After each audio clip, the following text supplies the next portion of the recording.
alunos do sétimo ano da redação. Espero que todos estejam bem. Na aula de hoje, iremos fazer a continuação do módulo 7.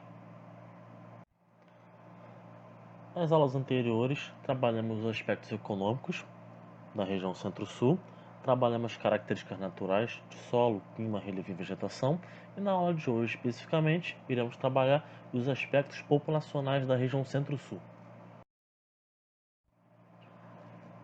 Em termos demográficos, essa região ela apresenta as duas maiores metrópoles do Brasil, Rio de Janeiro e São Paulo. Possui a maior parte da população do país, inclusive, aproximadamente 2/3 dos habitantes do Brasil se localizam no Centro-Sul.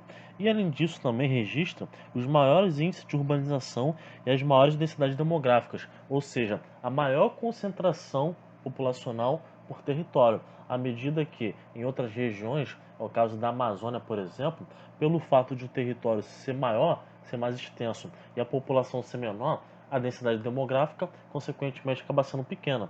Agora, na região Centro-Sul, dependendo do território, pelo fato da população ser bem grande e o território ser menos extenso, a densidade demográfica acaba sendo mais elevada. Obviamente, essa concentração populacional, essa densidade demográfica vai ser maior ou menor dependendo do território abrangido na região Centro-Sul. Se a gente considerar, por exemplo, as principais metrópoles, como é o caso de Rio de Janeiro e São Paulo, nós temos uma densidade demográfica maior, uma concentração populacional por metro quadrado. Assim como se a gente considerar áreas mais interioranas, que é o caso, por exemplo, do interior de Mato Grosso do Sul e Minas Gerais, teremos, obviamente, uma densidade demográfica menor. Então, essa concentração maior ou menor tem a ver com vários fatores históricos, econômicos, sociais. No caso de Rio de Janeiro e São Paulo, são os fatores históricos e econômicos que levam esses dois estados, esses dois territórios, a terem uma concentração maior em relação ao restante do Centro-Sul. Quando trabalharmos os aspectos populacionais da região Centro-Sul, é muito importante entender as questões migratórias. E uma das questões migratórias mais consideráveis nessa região é a migração campo-cidade. O processo de modernização das atividades agrícolas fez com que grandes contingentes de trabalhadores rurais fossem dispensados e expropriados de suas terras. Então, a partir do momento que esses trabalhadores ficaram sem terra e sem trabalho, eles tiveram que se deslocar em direção às cidades, em busca não só de emprego nas indústrias, mas em outras atividades, setor terciário, atrelado ao serviço, comércio, seja na área formal ou informal. Então, o intenso fluxo migratório campo-cidade, que é chamado de êxodo rural, ele contribuiu muito para o processo de urbanização no Centro-Sul. E a partir da década de 40, a população urbana brasileira começou a crescer num ritmo muito maior que a rural. Ainda que os fluxos migratórios eles só viessem a ocorrer mais intensivamente a partir da década de 60 e 80, mas esse processo já acontecia nas décadas anteriores. Então estima-se que durante o êxodo rural na região Centro-Sul, até 60% da população tenha migrado para alguma área urbana. Isso nesse período citado. De uns tempos para cá, conforme as pessoas vão tendo mais oportunidade de emprego nas cidades, a tendência é que esse processo se intensifique cada vez mais. Enquanto nós trabalhamos com a ideia de migração na região Centro-Sul, nós podemos trabalhar com a migração interna, ao caso, por exemplo, do êxodo rural, que foi trabalhado no slide anterior. Podemos falar também da expansão da fronteira agrícola dentro da região Centro-Sul. Podemos falar de vários movimentos, como por exemplo o movimento pendular, que é um movimento de saída da casa da pessoa em direção ao trabalho e a volta posterior. Mas, nesse slide especificamente, é importante salientar que a região Centro-Sul ela sempre foi o polo do Brasil de atração de imigrantes de outras regiões.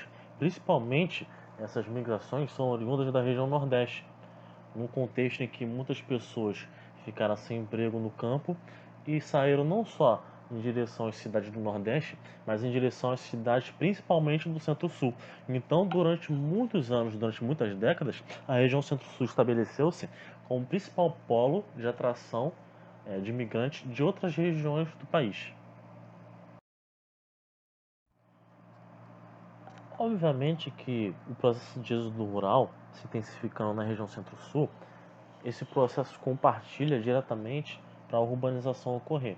Lembrando que a urbanização é o crescimento maior das cidades em relação às áreas rurais. Então, atualmente, cerca de 81% da população na região Centro-Sul vive em cidades. Então, essas áreas urbanas se localizam no Brasil, principalmente nessa região Centro-Sul. E o êxodo rural ele ocorreu inicialmente nas regiões onde os índices de industrialização eram maiores, como São Paulo, Rio de Janeiro, Rio Grande do Sul. Mas no final do século XX, os fluxos migratórios do campo e cidade passaram a incrementar as taxas de urbanização nas demais áreas da região Centro-Sul, inclusive nas outras regiões do país. Essa urbanização que ocorreu na região Centro-Sul, esse crescimento desenfreado das metrópoles, é, acabou ocasionando uma série de problemas urbanos ligados à infraestrutura, como a falta de saneamento básico, de moradia, aumento do preço da terra, poluição das águas, do solo, do ar, porque essas cidades, essas metrópoles, elas não foram preparadas para receber esse contingente populacional que veio do campo.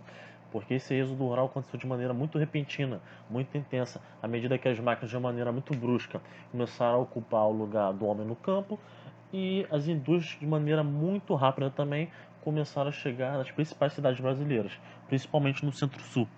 Então, ao mesmo tempo que o processo de industrialização ele ampliou os postos de trabalho nas diversas atividades urbanas, a oferta de emprego também não cresceu na mesma proporção.